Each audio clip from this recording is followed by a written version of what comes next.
Today's episode is a very energetic one and one that took a deep dive into human history and to see why we are, in fact, carnivores. Also, Hermann was kind enough and open enough to share his personal story in jail and how that actually formed an important role into becoming a carnivore today.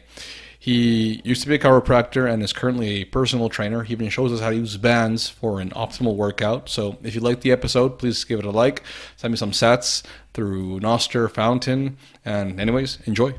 Hello, everyone. Welcome back to the Dr. Fernando Morales podcast. And today we have a very exciting guest, Hermann. So let's begin right away. Hermann, can you tell us a bit about yourself? Like, how was your life before discovering the carnivore diet? What was your diet? What were you doing? Yeah, so I started off as being a chiropractor, and one of the things that always fascinated me about chiropractic is the philosophy of chiropractic, in terms that chiropractic is about, a lot of people go to for a chiropractor for back pain, but really it's about allowing your innate intelligence in your own body express itself better. And when we first start to exist, the first thing that gets developed is like the neural cord, which ends up becoming the spinal cord, and then the brain, and then the rest of the body literally grows out of your nervous system. So the nervous system is like the master system of the body. And within chiropractic, we have this idea that we call innate intelligence, that your body naturally, instinctively knows what's good for it, what's healthy for it. And so I've always leaned towards doing things naturally, doing things healthy. And I was never much of a fan of always taking drugs, or just, like, for example, you might eat something and then throw up. Another person might eat something and not throw up. Who's the healthy person? Well, it depends what you ate.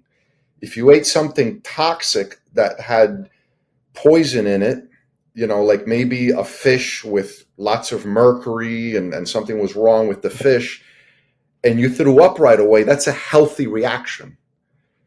And the person who's maybe sick and maybe started feeling bad and took a medication and took away the urge to throw up, maybe that poison stayed in the person, and then the person ends up dying of food poisoning because they couldn't throw up. So, a lot of these things where a symptom could appear to be bad, it might actually be a good thing. And really, health is also a relative term, because health is also how your body is adapting to your environment. So I always found these things very interesting. And I was a chiropractor for 22 years. And then, one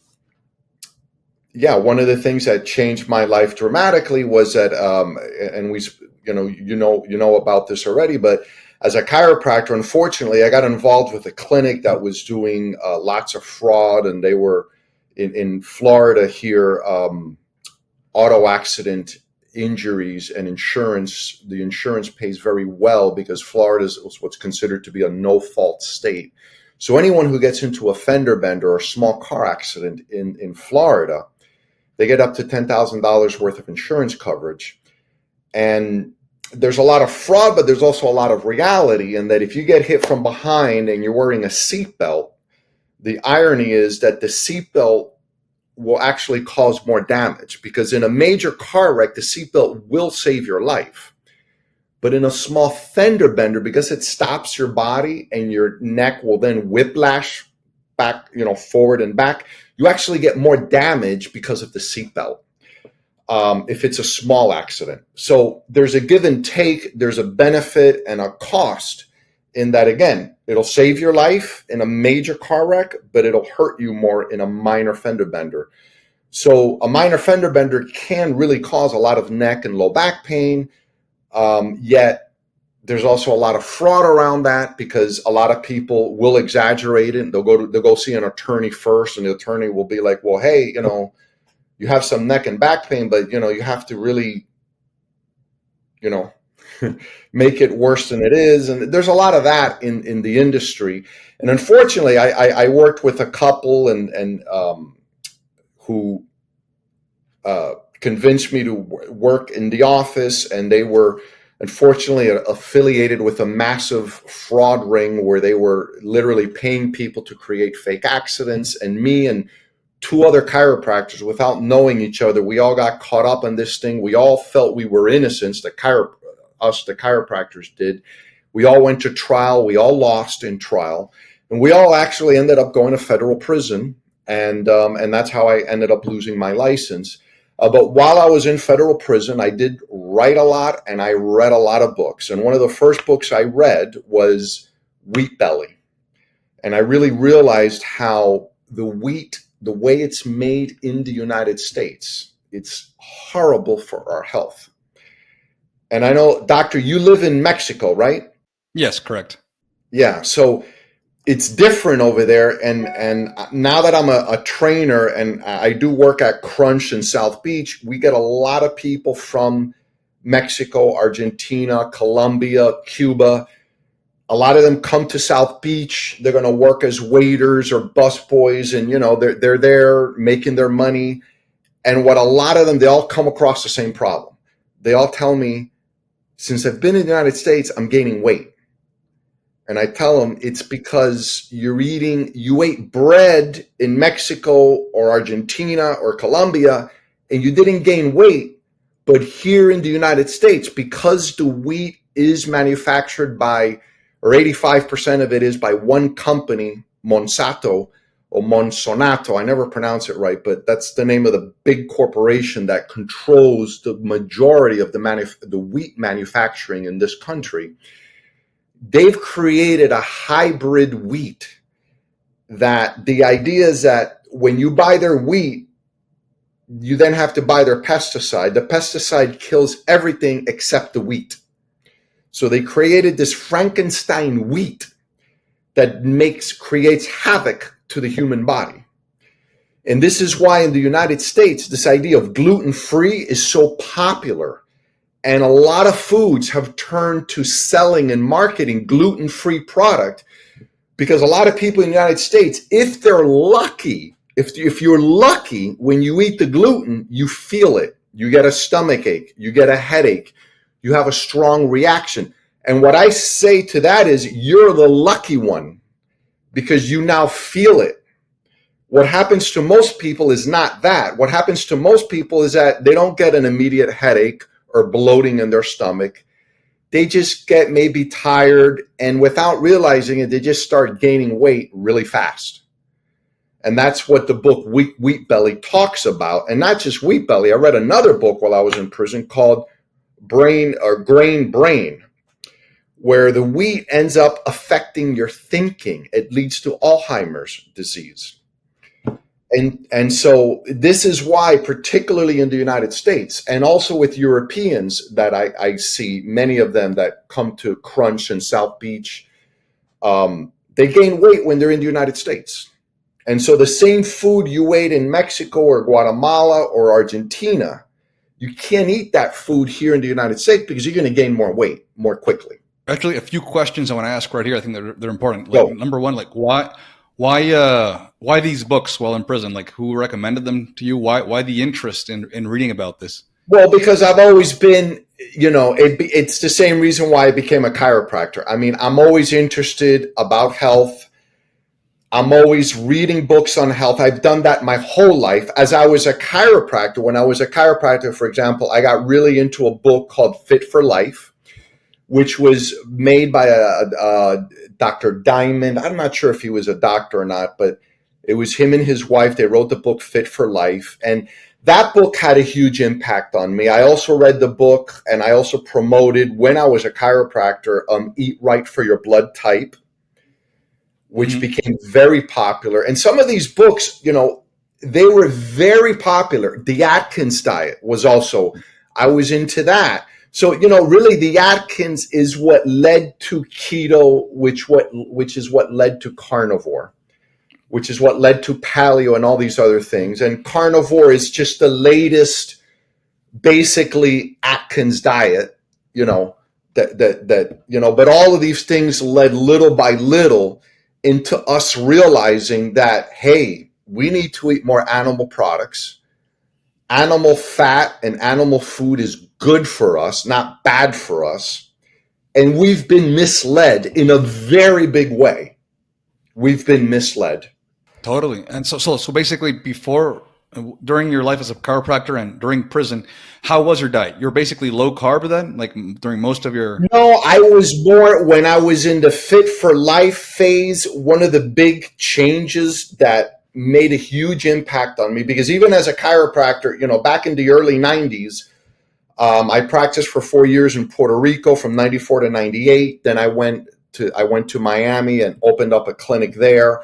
But I was into, the fit for life really changed my life, because that's where because I always had stomach issues, and fit for life really taught me that, for example, if you eat carbohydrates and starchy foods, you're going to get a alkaline gastric response, meaning that the gastric juices that your stomach produces are going to be more alkaline. So if you mix like rice, pasta with steak and like just meatballs and spaghetti, if you mix it with meat, now for the meat, your gastric juices produced have to be more acidic to properly digest the meat. So a lot of people can handle spaghetti and meatballs or a steak and rice and beans, but not me. I would get a stomach ache because now I have the acidic juices trying to digest the protein. Like me growing up Cuban, I was born in the United States, but both of my parents were born in Cuba, and my grandmother would cook a lot. And my typical Cuban meal would be steak, rice and beans with platanitos, fried plantains. So, I'm mixing the steak, which is which is heavy protein. You need acidic gastric juices to digest that. You need alkaline to digest the rice. The beans is somewhere in the middle because there is some protein, but more carbohydrates there. So then you mix that all up, and I would end up bloated with a stomach ache, very full, but kind of with a stomach ache. And once I started separating, and that's one of the big benefits I got out of Fit for Life, I simply started just, when I would eat protein, I would only eat protein. And when I would eat carbohydrates, I would only eat carbohydrates. And that had a huge impact on my life. Just by doing that alone, I lost like 20 pounds. And because I used to have a gut and I lost it completely. And that changed my life back in the 90s. And then I started getting into, from Fit for Life, I started getting into Eat Right for Your blood type. I'm blood type O, which tends to be more carnivore. Fit for Life didn't really recommend. It was more vegetarian, more fruits. It would recommend that if you're going to eat meat, eat it late in the day because it tends to make you tired, or so they would say. And don't eat a lot of it during the day. And there's some common sense to that. There is a little more energy that needs to be exerted when you're digesting heavy proteins, especially if your body's not used to it. And that's really the other key here that we're missing, is that if you're heavy carbohydrate and sugar consumption, you want to switch to carnivore, it is a process. It doesn't happen from one day to the next. And that's why you have things like the keto flu.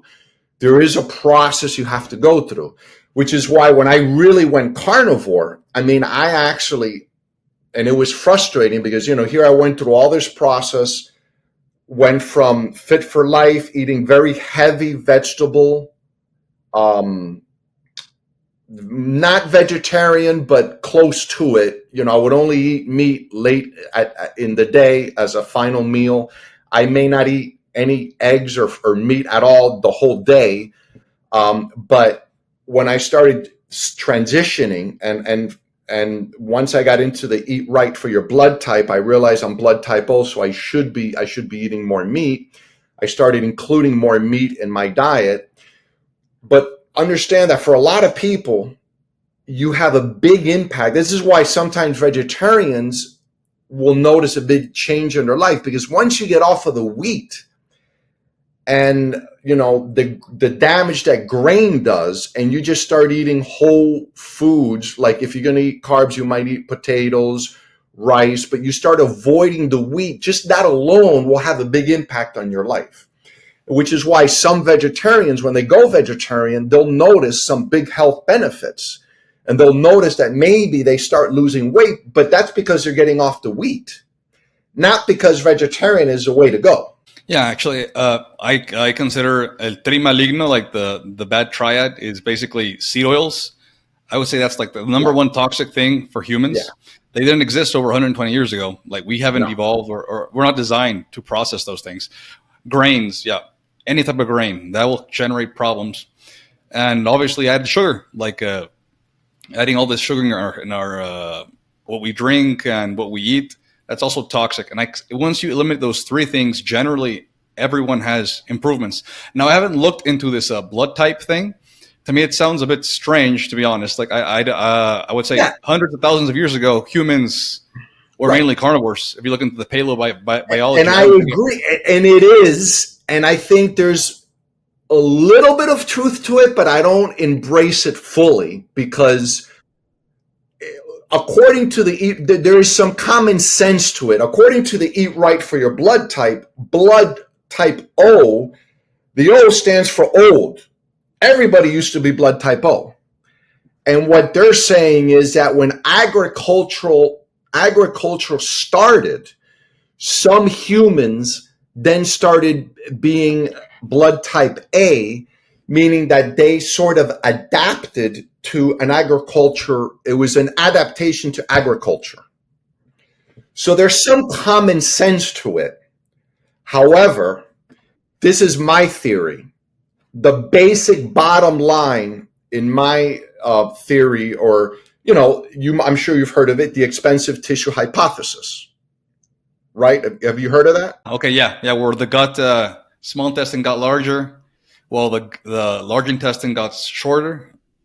Right. Well, the brain got larger while the intestines got shorter because we started eating cooked meat. And that's where the book Catching Fire, which I can go grab it. I have it over there. But anyway, the book Catching Fire, not the popular one. This is a book that came out in 1994. A Harvard professor wrote it. And his theory, he basically created, or he's one of the co-creators of the expensive tissue hypothesis that says that humans, our brains really started to grow when we started to control fire. And number one, we were able to get out of the forest and into the savannah and use fire as a weapon to keep animals away. And then we used fire after we killed an animal or after we got the carcass of an animal that maybe a wolf or something else or a lion ate, whatever, killed. We would then use the fire to get the animal away. We could use the fire to cook the meat. Maybe it had horrible bacteria at that point, but we were able to cook it, kill off the bacteria, make it more efficient for us to digest. Therefore, consequently, allowing our brain to grow, allowing our jaws to shrink a little bit. We didn't need these massive jaw muscles like gorillas and chimpanzees have because they need to chew leaves for like 8 hours a day. We don't need that anymore because now we can cook the meat, making our digestive system shrink, allowing a very expensive energy source to grow, which was our brain. But what did our brain allow us to do? To create tools to hunt more animals, to get more fatty meat. So that is the basic premise of going carnivore. And so so what this means that even if the blood type thing is true, which I think it is to a certain degree, before the blood type, we have the expensive tissue hypothesis. The reality is that our brains grew thanks to us eating cooked meat. That's food number one, the basic reality number one. Now, maybe because you're blood type A, you can tolerate a lot more vegetables. Maybe the grains don't affect you as much if you're blood type A as opposed to O.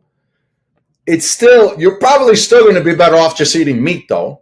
But you're someone who can maybe tolerate more vegetables. Maybe the grains don't affect you like it will for blood. Like, I think that's some reality, because there's no question about it. The human body adapts. We adapt, and that's also one of the main concepts of chiropractic and the innate intelligence of the body. We adapt. We can adapt to being vegetarian. And what will happen is we're going to grow shorter. We're not going to live as long, but we can survive being vegetarian. I mean, we are still at the basic level, we are omnivores. So, because I do write a newsletter called Subconscious Fat. And one of the most popular posts, this newsletter comes out every Thursday at 11:57 a.m. Eastern Standard Time. It's free. I don't charge anything for the newsletter. But one of my posts on there was omnivores survive, but carnivores thrive. So, it's like, yeah, you can live being a vegetarian. You're just not going to live as long. You're not going to be as healthy. And, it's your choice ultimately. If you want to be healthy, though, and if you want to look your best, because, I'm 55 years old. I didn't get a six-pack till I went carnivore.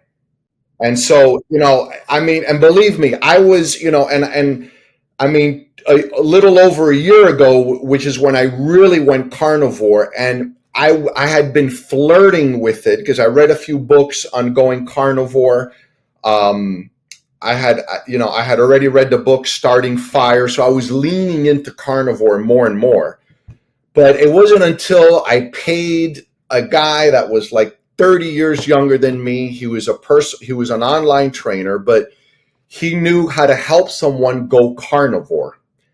And because I've been experimenting with it, but I was still having some issues, and I still had a gut, I couldn't and I felt a little bit embarrassed because here I am, a personal trainer, and I take personal training seriously, and I wanted to have a six-pack. And I thought to myself, despite at that time I was 54 years old, and I thought to myself, well, I'm 54, but I should still have a six-pack. And no, I'm not going to do testosterone or anything like that, because I still believe in my chiropractic philosophy. I believe in doing things naturally. I don't want to take testosterone. I don't want my testicles to shrink.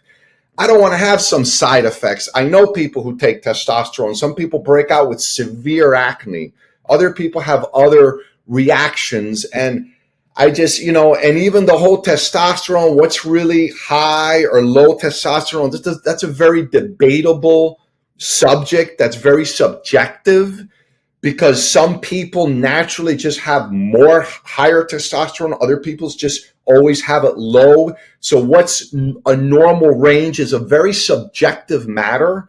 And the truth is that there's also testosterone sensitivity as right. well, just like thyroid. Yeah, so it's a very relative, it's very subjective. There's no concrete answer, and it's going to vary from person to person. So you're taking risk. And yes, of course, if you get injured, some people do need it. If you damage your testicles or something like that, yeah, some people really do need it. But it's very subjective. And yeah, if some doctors promote it, but they're also selling it, so they have a financial incentive to sell testosterone. If I were going to do it, of course, I would want an MD to guide me through it. But then, like everything else in life, some MDs are going to favor people doing it because that's what they promote. That's life. Money does make the world go round. Let's be realistic, right? But anyway, so I always believe in doing things naturally. And still, even though I'm 54 and I'm 55 now, but back then I was 54, I was like, why don't I have a six-pack? I'm a trainer. I should have a six-pack. And I couldn't get it. And I worked out a lot. I was doing ab workouts like every day, like 5 days a week. It was ridiculous. It was only after I went carnivore, and it was only after I got serious about it, I hired an online trainer, paid him, a good amount of money for like 90 days of guiding me through it. And in about 6 weeks, which was pretty quick, I combined going carnivore with a little bit of intermittent fasting, and then I ended up doing 1 day of full fast, and then I did a 2 day. And after the 2 days, like boom, I had a 6-pack, and I'll just do a quick, I got the 6-pack, and I'm 55 now, and I've been able to maintain it. And the cool thing is that I decided that because of my ancestry, I have German, Spanish ancestry going through Cuba. I felt like adding in a little bit of fruit in the morning. So I kind of do what's like kind of what Paul Saladino does, where I eat a little bit of fruit in the morning. So I'm not technically 100% carnivore because I do eat some fruit. So, but yeah, I'm definitely mostly carnivore, because within the carnivore community, we have the very strict carnivores. We have others who aren't as strict. I do include a little bit of fruit in the morning. I eat that, and I've been able to do that with no issues. I still have my 6-pack, and I sometimes will eat a few carbs here and there. Like I like a popular Colombian dish called mondongo. So when I eat mondongo, they have some potatoes in there, and I'll include a little bit of rice because the rice just adds a certain flavor to it. But I'll eat that maybe once every 3 weeks, once a month. Those are my exception meals that I might have on one night on a weekend. But besides a little bit of fruit in the morning, it's all animal products after that. And I will include a little bit of maybe honey and or very low carb, low sugar ice cream before and after I work out, only because after you work out, a little bit of sugar is the only time that maybe a little bit of sugar could be a little bit beneficial, in that it helps your muscles absorb the protein quicker after a workout. So that's insulin response. That's my diet now. That's what it's evolved to. Right. There's a lot to unpack here. Like bringing it back real quick, all the way back to the expensive tissue hypothesis. There's actually a chart where you can see how the human brain was growing steadily. And then around 1 million years ago, it just takes off dramatically. That's when people think that we probably discovered fire because, like as you mentioned, cooking meat, it makes it easier to digest, and therefore less energy expended in the intestine, more energy for the brain, because the brain is a high it's an energy. 20% of all energy in the body goes to the 2% weight of the brain. Yeah, exactly. So it's a very important organ. And about depending, there's different people around the world who can tolerate different types of plants. And that's true. Like Europeans can usually tolerate. Yeah, you broke out there for a little bit. I can't hear you. Oh, so it's lagging a bit. Here we go. Yeah, I'll fix it. And about certain humans being able to tolerate certain plants. That's true. Like Europeans tolerate grains better than Latinos and people around the world. Right. There are people with special adaptations to tolerating certain plants, but that's the key word. That they can tolerate it better. It doesn't mean they can eat it freely without any consequences. So that's also a very important thing to point out. Now, there's something interesting here about your. Well, first, I want to know how you got into personal training after prison, and then I would love your expertise on, like, do you focus on like bulking people up, on getting lean? Because I'm guessing the diet will vary depending on what you want to accomplish. And how many grams of carbs do you consume more or less a day with your fruit and all those things? I don't really keep track of it. I'll probably eat a banana, a small apple, a few blueberries, and not an orange, but a tangerine. And that's about it. I mean, I don't know, I don't know how many grams of carbohydrates that is. The only thing that I look at, I believe in minimalist training. I believe, and one of the beauties of going carnivore is that, and I guess one of my selling points when I promote my online training is that we're not counting calories. The only thing you really want to worry about is, are you getting enough protein to maintain, keep, and grow muscle mass? Do you count that? Because, what? Do you count the grams of protein per kilogram of weight? Yes, that I keep track of. So, like today so far, I've eaten 3 eggs and some bacon. Each egg is about 6 grams of protein, so that's 18 grams there. The bacon, it would be like about another 12 grams. So far I've had 30 grams of protein. By the end of the day, I want to get to my 177 grams of protein, which sometimes is not that easy. I mean, which is why I will also I'll take a creatine. I do drink creatine to help promote muscle growth. And I do usually take 1 scoop of amino acids a day. The beauty there is that drinking that's already like 30 grams of protein that'll be added. And often I'll drink things like bone broth or beef broth. Beef broth, especially 1 cup can have as many as 17 grams of protein. So you don't necessarily have to eat all the grams of protein, because sometimes that can be tough, depending. But I still, at night, I'll probably eat 100 grams of some steak, or, when I eat at night, I'll eat a big meal, usually about 100 grams, all in one dinner.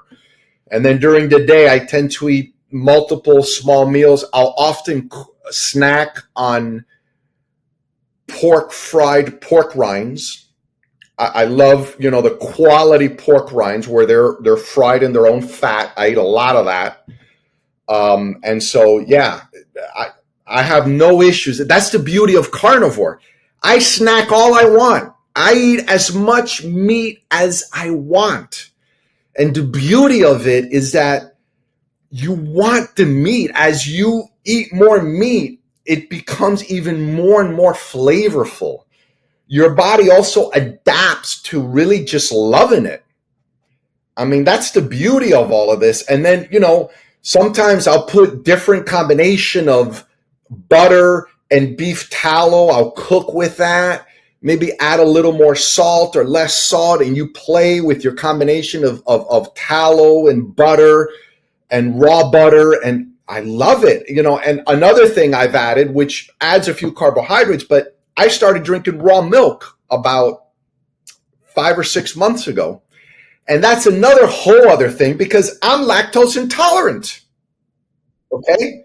If I drink regular milk, I have to, right after I drink it, if it's like more than a very small amount, I have to go to the bathroom, like right away. Usually it's not a big deal. I'll go to the bathroom. It'll I'll be fine. But sometimes, depending how much I drink, I remember when I was in prison, I realized this while I was in prison, because milk is a big deal. They would normally give us 2 little containers of milk. And I really wanted to drink them because I was working out when I was in prison, it's one of the things that led me into becoming a personal trainer. While I was in prison, for me, the working out was my escape valve from the situation that I was in. It was, of course, horrific. I was missing my kids, my family. It was, it was not easy. Now, I was lucky in a way in that I went to a federal prison camp. I was never in a low security or high security prison camp. It was federal, it's fairly safe. There aren't many fights, because any fight that happens, you get immediately transferred to the low. And now when you're in low prison, you're dealing with people who've committed violent crimes. It's a different environment. I was in a camp where everyone there didn't commit any violent crimes, or if they did, sometimes you would have drug dealers there, but they would only be allowed into the camp after they served a number of years in low. And if they went through good behavior, then their final year or 2, they were allowed to go into the prison camp. So you had people who weren't particularly violent for the most part. And so it's fairly safe in the prison camp. However, you don't control your food. You can only control it so much. And we were given milk, and the working out was my escape valve, was how I psychologically survived getting through prison. And I realized after a while that drinking milk, I just couldn't handle it. And it was a problem because, you get a fair amount of protein with milk. But yeah, I had to stop drinking milk while I was in prison. Did you ever try A2 milk or goat milk? No, but I just jumped from, I knew I couldn't tolerate milk. I would buy the lactose enzyme pills so that if I were out and let's say I wanted to just eat an ice cream, I would take it with the ice cream and I would be fine. And so I started using that. And then the cheese, I could tolerate sharp cheese, no problem. But if I melted the cheese, then I needed the lactose enzyme, you see?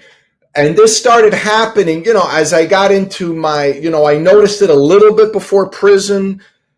The lactose intolerance, really, I started noticing it in my early 40s. Then when I got into prison, I really realized because I would want to drink the milk and I just couldn't.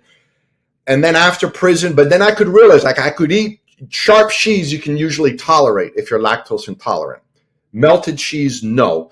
But then one day, I even posted it on my Instagram. You can see I drink my first glass of raw milk. I drank it on Instagram. And it was funny because I was going to the Super Bowl and it was kind of comical because I drink it like, I post it on my Instagram, I drink it. And then even there I say that this was on a Sunday of the Super Bowl. And I go, I'm about to go to a Super Bowl game. So I hope that I'm not I hope I don't feel this because not only am I going to suffer, but other people at the Super Bowl party that are going to the game are going to suffer as well, But luckily, the good thing is that I can drink raw milk, a full glass, and nothing. I'm totally fine. I don't need to drink the lactose enzyme pills when I drink the raw milk at all. And it's amazing. And of course, I read the book, Milk. I read a book on milk, the history of milk. Fascinating book. Okay. In a little bit, I think I'm going to grab some of my books so that I can just show them to you all later. But the history of raw milk is truly, truly fascinating. I think it's called Milk, the Untold Story. Very, very interesting. And yes, when you pasteurize milk and you heat it, you also kill some of the enzymes that allow you to drink the milk in the first place. So, yeah. So I now regularly buy milk. I usually drink it at night. I take one glass every night before I go to bed. And what I want to start doing now, because I just ran out of raw milk, I'm going to get another gallon now on Friday. I usually buy a full gallon. I go through it every 2 weeks. And what I want to start experimenting with is creating like a cortadito, because I've been drinking my coffee pure without any sugar, but just straight coffee. But I want to start mixing the raw milk with the coffee to see if I can tolerate that, which I think I will be able to, but there might be something where you mix it with the coffee that maybe my stomach doesn't handle it, but I want to experiment with that because, coffee tastes better when there's a little bit of milk in it. But, Yeah. Maybe I can handle that with the raw milk. We'll Actually, see. I've seen there's bodybuilders in the carnivore space who they don't like to eat plants because there's also in the carnivore space there's people who are against like plants in general because of the anti-nutrients and toxins and whatnot, and the sugar, the glucose, the fructose, which glycates 7 to 10 times more than glucose. So what they do actually is they have a lot of dairy for the bulking because lactose it's sugar at the end of the day. So it's going to create a spike in insulin, which is what makes your muscles grow. It tells your muscles to accumulate protein. So there's a lot of strategies out there, and that's what I tell everyone, that you got to individualize things. Like some things work for others, some things don't. So it's a lot of experimentation here. There's nothing set in stone. Although I do say that if you can stay the closest to carnivore, you can reach that 100%, 90%. Usually, the better health you'll have overall. But everyone is free to obviously experiment. And supplements, do you recommend supplements to your patients initially? Or I know you said creatine, right? But what other supplements, or do you offer any? Creatine, the amino acids as you get older, because my main clients, the majority of my clients are men over 40, and why do I deal with this clientele? Well, because first of all, from a marketing standpoint, first of all, it's something that I experienced. If you look at pictures of me when I was 45, right before I went into prison, and in my early 40s, I was in a situation where as a chiropractor, I was earning a lot more money, and I would often go out and eat, and I had I had a little bit of a gut, I had a belly, not a lot. I still worked out a lot, but it was just very, very frustrating for me because I couldn't get rid of the gut. I couldn't lose the weight down here. And it's just accepted for a lot of men and a lot of people. Oh, you get to 40, you have a little bit of a gut. That's normal. No, it doesn't have to be normal. No, it does not have to be normal. It shouldn't be normal, actually, if you're eating right, but back then, and I remember literally, I would buy these like bars, plant protein bars, no sugar, high protein, no soy, no sugar. And I'm thinking I'm doing the healthiest thing, and I would eat it. And then after, one was called, I think it was called No Cow. That was literally the name of the bar because it was dairy free, soy free, but it had high protein, sugar free. And I would still get a stomach ache after it. I was like, what the hell is going on? I was so frustrated. Like, why? I'm trying to do my best here. What's going on? But yeah, but it all makes common sense. Plants and vegetables, they want to live. They want to survive. They can't run or bite you. They're going to create chemical warfare. It's what they do. Exactly. And they've been doing this for millions of years before humans even existed, mammals especially. Right. And certain animals have adapted to eat certain plants, like the koala bear in Australia, which eats the eucalyptus plant. Eucalyptus, if you eat it, will make most people sick, most animals sick, but the koala bear has adapted to it. And there's a cost to adapting to it. The koala bear sleeps about 20 hours a day and is only moving around and eating for 4, and then it sleeps for 16 to 20 hours a day because that's how they've adapted to eat the poisonous eucalyptus plant. So it's like, yeah, do you want to be vegetarian? You're going to be more like a gorilla. You're going to need to eat massive amounts of vegetables to get your nutritional needs. It's going to be a pain in the butt. You're going to have to chew a lot more. And yeah, if you want to do that, go for it. I know I don't want to do that. I don't think much people would like to do that if they knew that, if they could just try out carnivore and see how the difference and how they feel.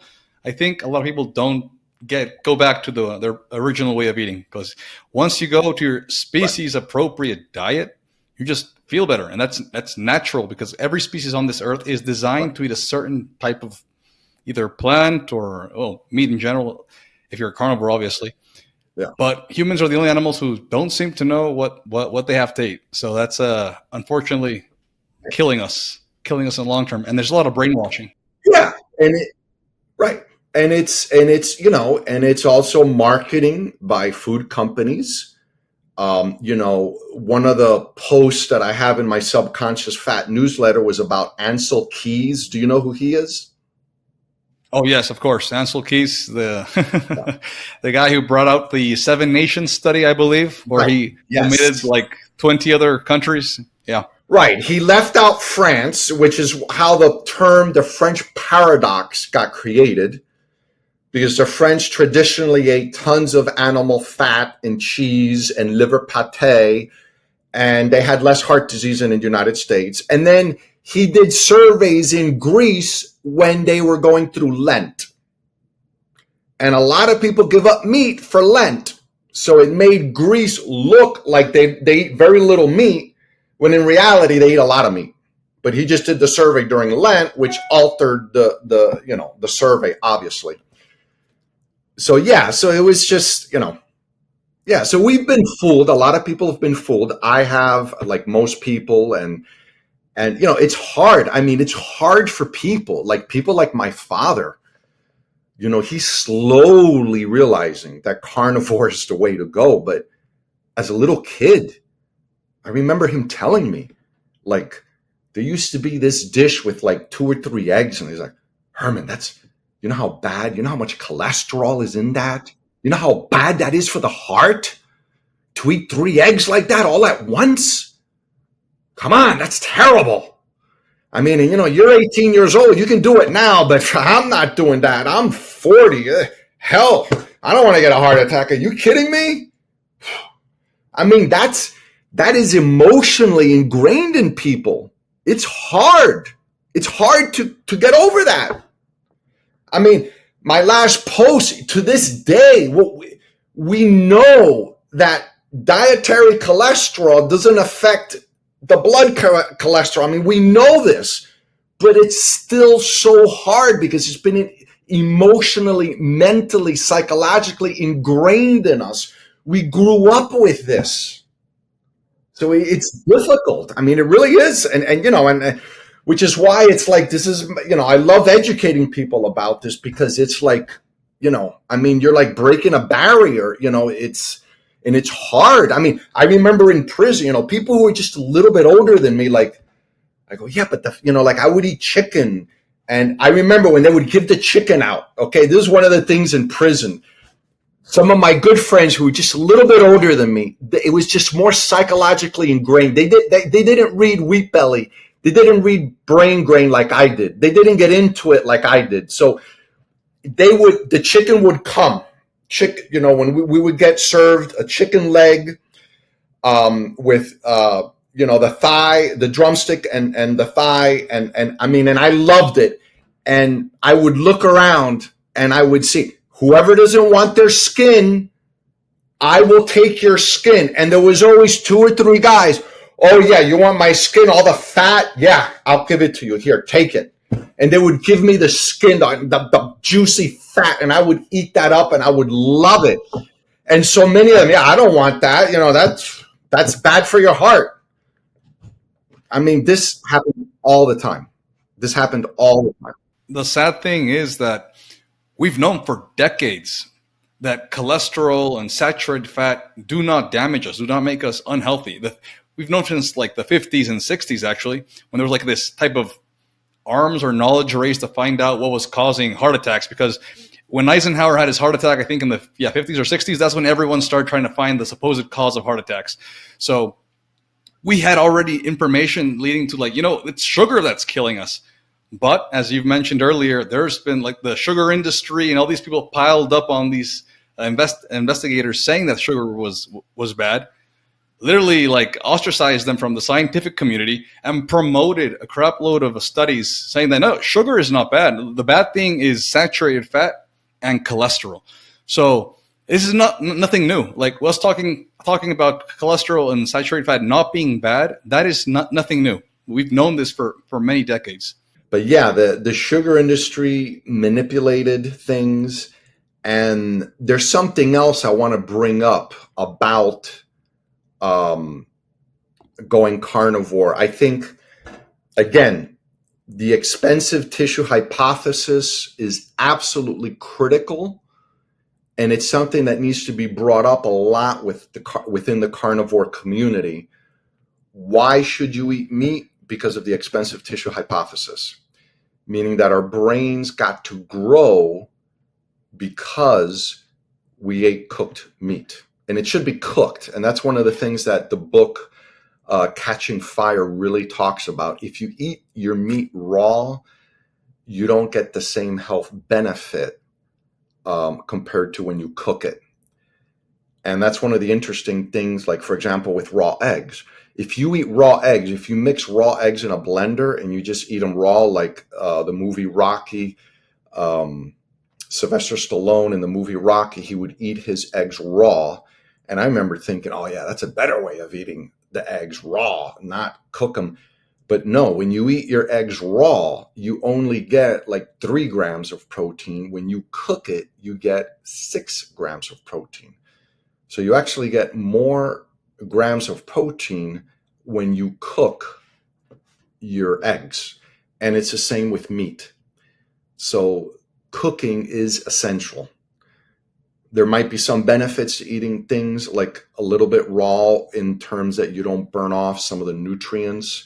Sometimes, like with liver, some people say there's a benefit to eating a little bit of raw liver. Yeah, in general, I mean, to a certain degree, right? But generally speaking, we want to eat most of our meat cooked or at least heated. And there's benefits to that too. Also, if there's bacteria or anything like that, when you heat it a little bit, you kill that off. One other thing I wanted to mention, yeah, and that's one of the things that we were talking about, the lean meats, and that you eating the fat is so critical. And to this day, you see it in the marketing of foods where you have, unfortunately, so many doctors, nutrition experts saying, eat the lean meat, eat the eat the chicken breast because it has no fat. Oh my, it's so frustrating because people, and even some of these companies that are actually trying to do good, they still put low fat. And it makes me mad every time I see that, because it's still promoting the idea that fat is not good for you when it is. It's what we should be eating the most of. The fat is more important than even the protein. We need the fat. And so here's I think one of the keys to going carnivore and to make it easy for people is, okay, number one, the expensive tissue hypothesis. Understand that, know that. Number two is the basic, and I've never heard anyone talk about this. I thought about this the other day. It got me excited. I found this when I was doing research for my post. My last post was, are lean meats good for you? Lean meats, is it really good for you? That was my last post in my newsletter, Subconscious Fat. But what I discovered, it's not really a discovery because we've known this for many, many years, but I'm sure you've seen it. A carbohydrate produces per gram 4 calories of energy, right? Protein produces 4 calories of energy, but fat produces 9 calories of energy. So what does that mean? That means that if you consume more fat, you have more energy for everything else in your life. And so those numbers, to me, those are the most underappreciated numbers in the nutrition world, and explains a lot of things that has been happening even in the sports world. Because we used to think that, okay, if you're going to go biking, if you're going to run a marathon, you got to load up on the carbs the day before. There's some truth to that. There's some reality to that. Yeah, if your body is functioning on burning carbohydrates, then you want to use a lot of carbs, and that will help you have more energy. But for those who have adapted to going ketogenic or carnivore and who eat a lot of fat, they're going to do even better. And that's what we're slowly discovering. I saw a YouTube video a couple of weeks ago of a guy who did 5 different marathons in 5 days, fasted, ate nothing. But of course, he was purely ketogenic, carnivore. He just worked on his ketones, must have been very high. And again, let's look at the formula. If you're working off of fat, we're getting 9 calories. If you're working off of carbohydrates or protein, only 4 each. The 9 is over twice as much. So now it makes common sense that, yeah, he can do 5 marathons in 5 days, and he hasn't eaten anything. And I've experienced this myself because I've done weight training while fasted where my ketones are up. It's one of the things that initially helped me get a 6-pack. So here I am, using bands because I prefer to use bands. I'll explain that why later. But I'm working out and I'm beating my records, and I haven't eaten in 24 hours. And I'm doing better than I am after I have eaten. And it's probably because my body is just more dialed into burning the fat. If you compare athletes' fat content versus their glycogen content, fat amount is vastly, it's basically infinite compared to the amount of glycogen you can store in your muscles. Like after 90 minutes of, let's say, endurance running, you burn through basically all of your glycogen. But with fat, even in lean individuals, there's a lot of fat in people if Yeah. you compare it to the amount of glycogen in there. Also, there's also I'm guessing you maybe that video you talked about was Bart K talking with this person, Professor Bart K. I don't know if you've heard of him, but Bart, he okay, I'm speaks. going to write it down because I saw it. I showed it to my clients because I do a Zoom group online client. But what's his name? Bart K. He's Professor Bart K. He interviewed this person you mentioned, and he also talks a lot about he talks about calories as well as those being a very inefficient way to actually measure energy consumption and burning. For example, when you eat when you buy something to eat and there's like a typical packaging with the calories per serving. These there's a legal permission to be 20% off either in the upside or downside. So like you can't really count calories efficiently. You don't know how many calories you're actually putting inside you, and you also can't really measure how much calories you're burning efficiently because it depends on like the temperature outside, depends on your individual metabolism and many other factors going on. So like he argues that calories are a very poor way. They're basically it's just useful maybe in a lab setting, but like in vivo, not very useful. But I mean, it's useful for knowing that a gram of fat produces 9 calories, and a yeah, gram of protein or carbohydrates only produces 4.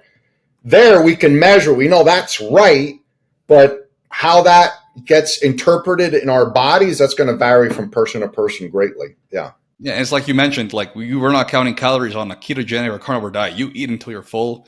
You listen to your body. We're not paying attention to calories at all. Your body tells you when you're full, when it's enough. Like that's the beauty of nature, basically.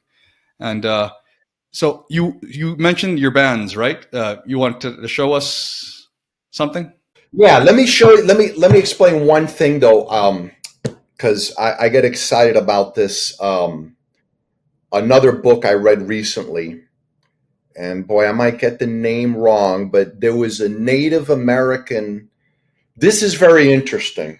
Just let me explain this for you. Like a lot of people wonder, okay, in the Americas, in the areas of North America, Mexico, the U.S. and Canada, we used to have um, huge elephants, mastodians. The what's the name of the big elephants?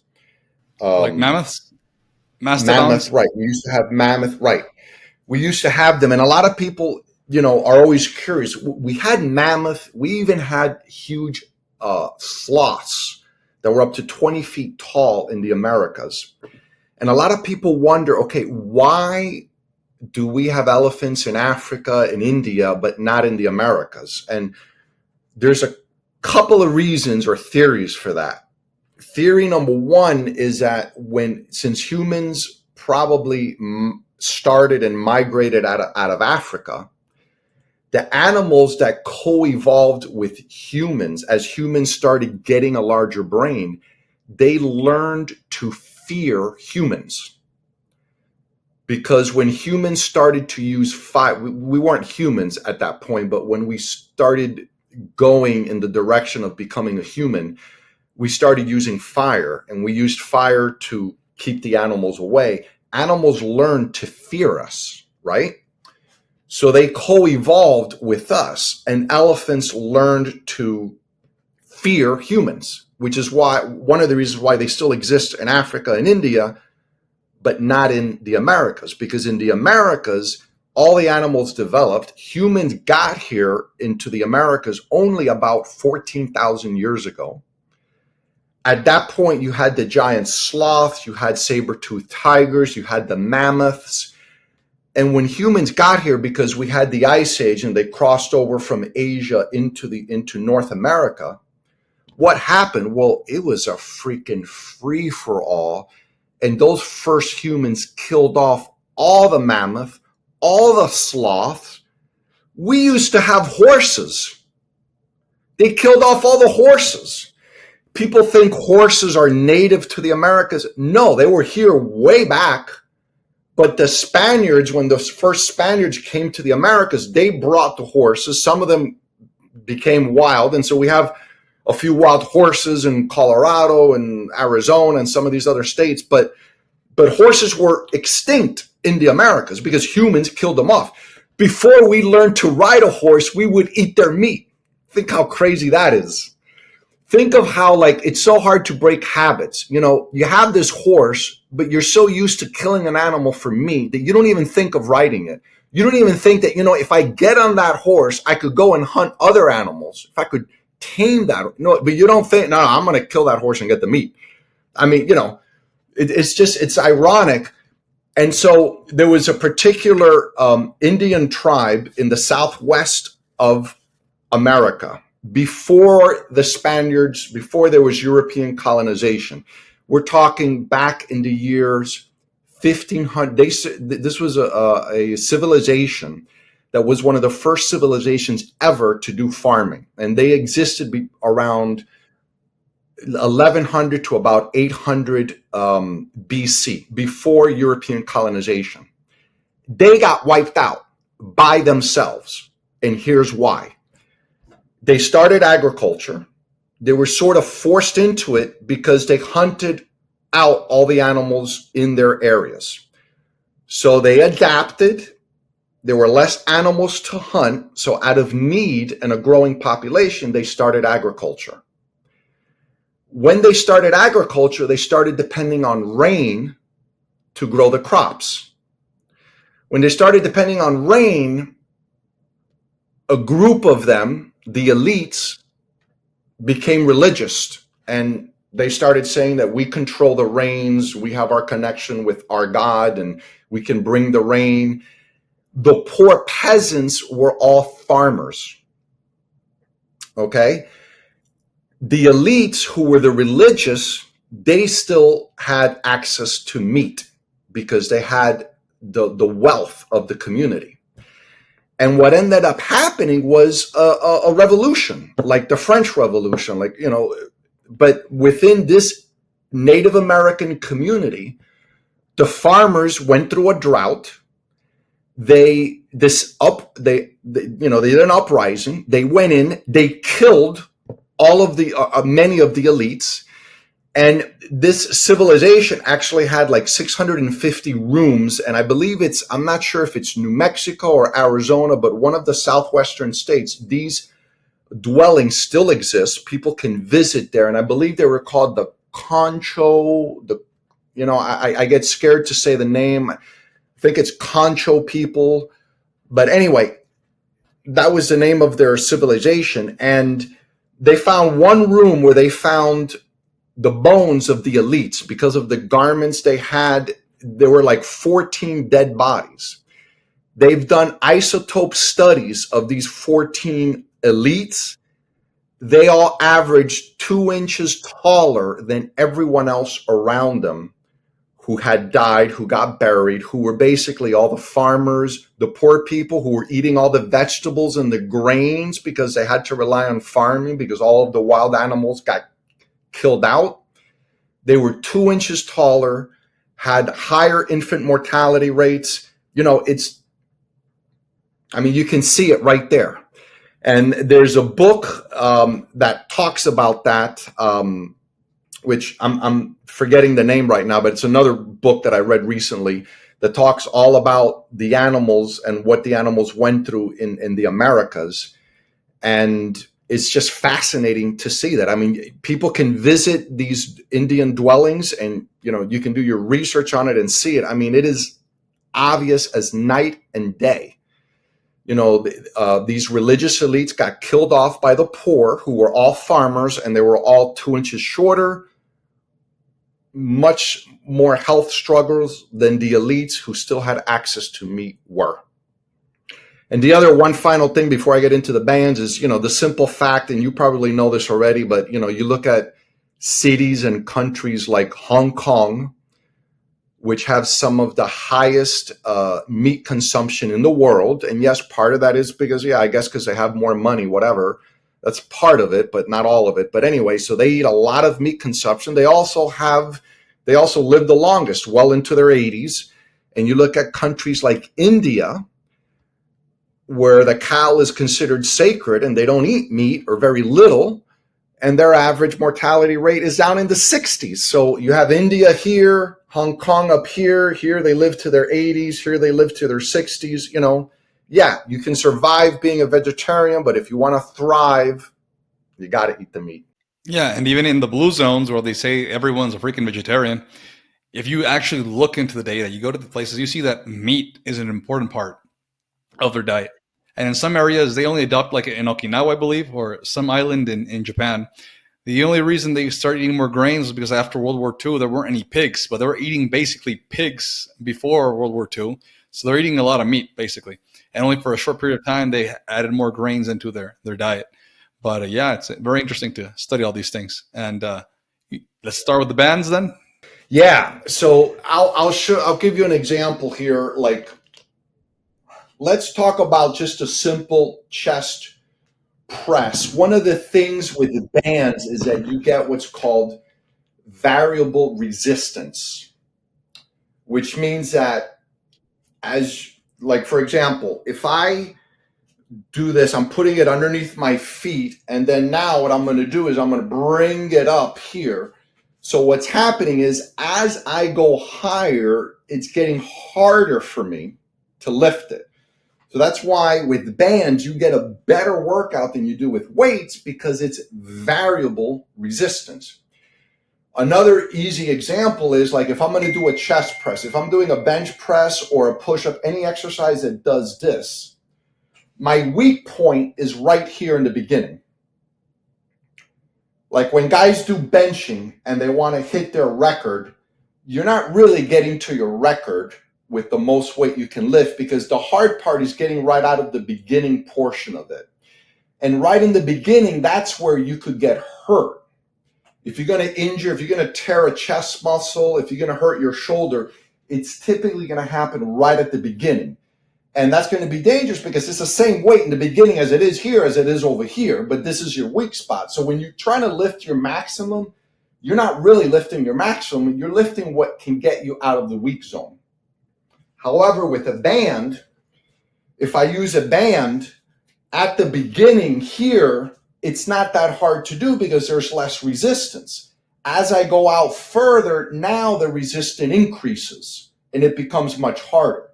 But the beauty is that as I increase and I get stronger, the resistance become harder, therefore variable resistance, it's safer. And if you really want to get to that point of failure, it's much more accurate when you're using a band. Much more accurate. Because again, for example, if I'm lifting weights and let's say I'm just doing a regular biceps curl like this, once it gets really hard and I'm getting to the end, I'm like, I'm going to try to do this. And if you try to go quickly, you can kind of cheat, right? Number one, that can be dangerous because you're putting your back into it, so you can hurt your back. It's not ideal. You're not getting to a true failure.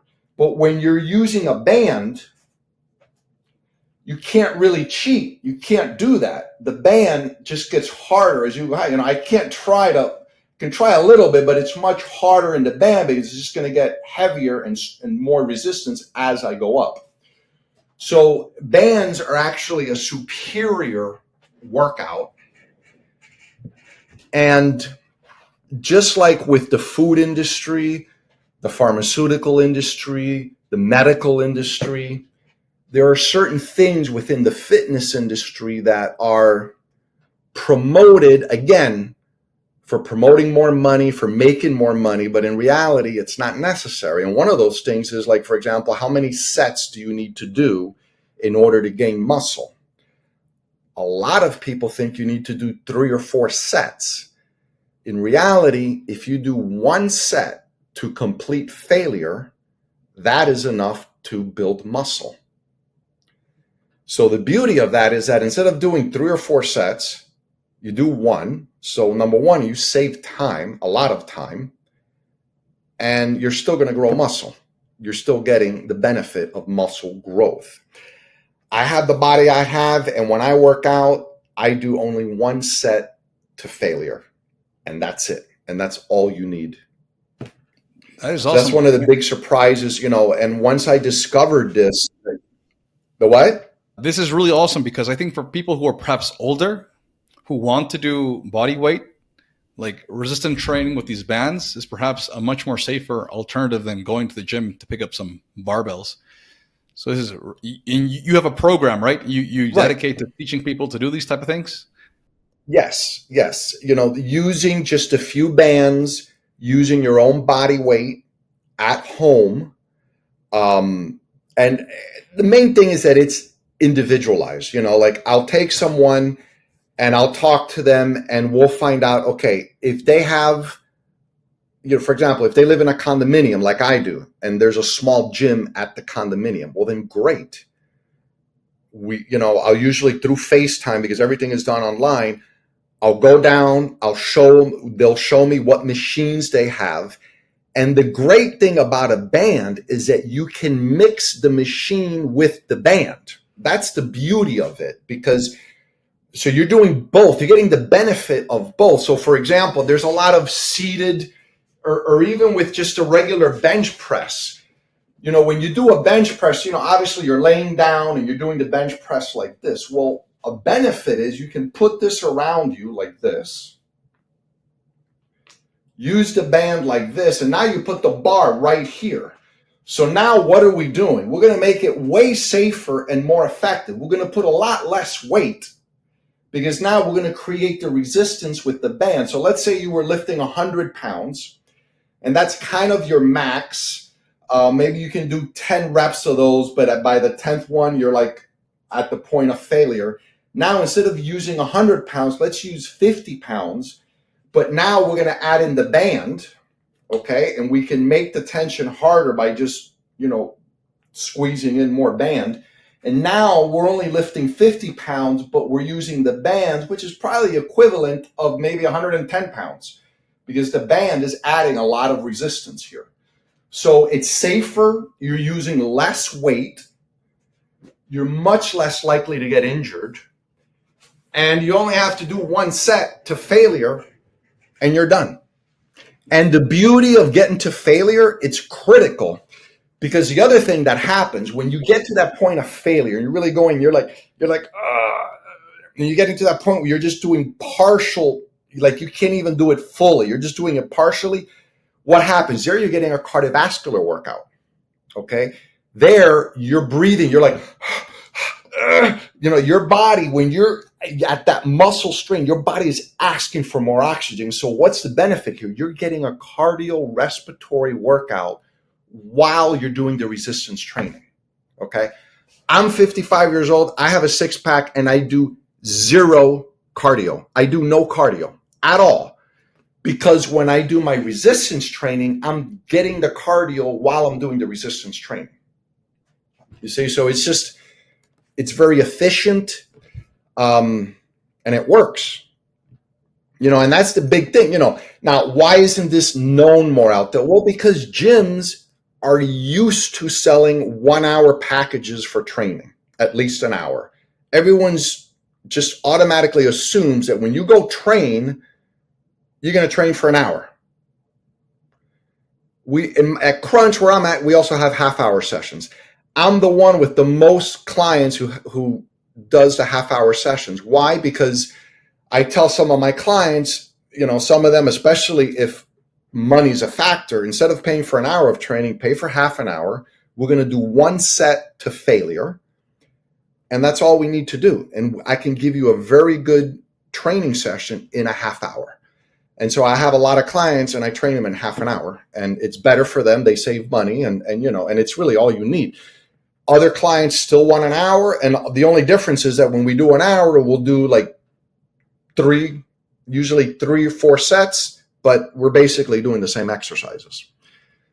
So yeah, and that's, it's also been promoted by things like, Arnold Schwarzenegger, which I'm a fan of. I love Arnold Schwarzenegger. I loved his movies, but he would always talk about how he would do 5 or 6 sets and just go and go. And he made it, he made it look like you had to do all these sets, and really you don't. You have other bodybuilders where they only did one set. And yeah, any bodybuilder who's at that level is taking steroids, because you don't get huge muscles like that without taking steroids. I mean, they all take steroids if you're at that high level bodybuilding stage. Now, there are some competitions that are natural bodybuilding. You can see the difference. And natural bodybuilders are not nearly as big. They have a lot more testing done. It's much harder for them to cheat, so most of them don't. But it's just a different things. But the point is that you can gain a lot of muscle by doing simple things like eating higher protein. And that's where, yes, taking creatine, which is found in meat, but you need to eat about 5 or 6 steaks in a day to get sufficient levels of creatine to help create more muscle. And that gets harder as we get older for humans to produce that. Same with amino acids. You get all of your amino acids from meat products, from any animal product. However, as we get older, that gets more and more difficult to digest. So it's why, as when anyone who's over 40, I think it's a benefit, and it's beneficial to take creatine, to take amino acids. I think it's going to help. And that's where then also using the bands becomes smarter and safer, because you tend to get hurt more as you get older. And so you want to do things safely. In fact, me personally, the whole reason I became a chiropractor was because when I was 14, I hurt my back doing a squat. I did a squat the wrong way, hurt my back, and, that's why I ended up becoming a chiropractor. So, but yeah, a lot of people hurt themselves, and you want to do it safely, especially as you get older, because if you hurt yourself and you can't work out for a month or two, the effects are much more dramatic as you get older. Your metabolism is not as fast, and it just takes longer to recover. You gain more weight if you go longer without working out. So, it's important. Herman, Yeah. there's so many things that I would love to continue talking about, but we're running out of time. I really think we'd talk more specifically about, especially the bands and comparing them to what's out in the market, because I know there's some bands called X3, I believe, for like $500. But I think a lot of people can just buy perhaps bands in their Walmart, perhaps. Yeah, they're cheap. $30 on Amazon. For my clients, I have them get just a few different bands. It costs at the most $50, and that's it. And you can do the whole full workout at home without any equipment. Now, like I said, if you live near a park or you have a small gym that you go to, you can mix the bands in with the weights, and it's just a win-win. So that's why the coaching is a good idea, because everybody's situation is a little bit different.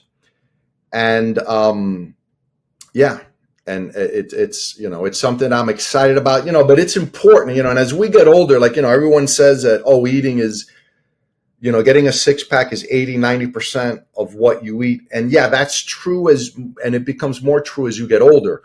When when I was in my 20s, I had a 6-pack, probably not as good as the one I have now, but I still had a 6-pack.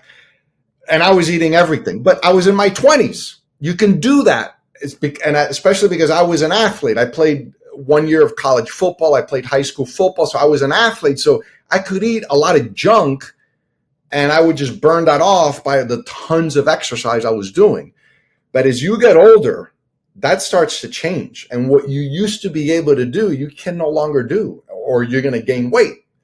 And so that's the reason why, I market to men over 40, because most of them realize that I got to do something here, and they have the dad bod, and yeah, that's tends to be my market.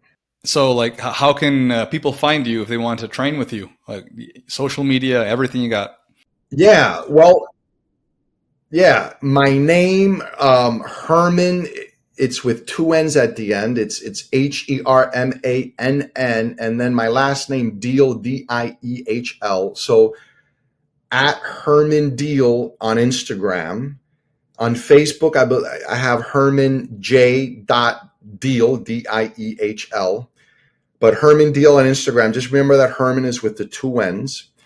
And my newsletter, www.subconsciousfat.com. You can find me there. That newsletter is free.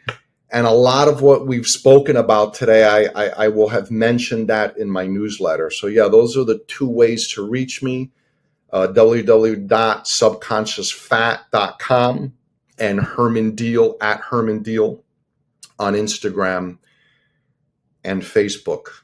Yeah. Okay, I'll add those to the show notes so people can like click on them directly. And I really would like to have you on in the future again. I think there's a lot of more things that to cover. I can see you've been reading a lot. Like you can see there's a wealth of knowledge in diet and exercising that you can share to many people. Yeah, this has been fun. Yeah, definitely. So Herman, thank you for coming on and see you very soon. All righty. Thank you.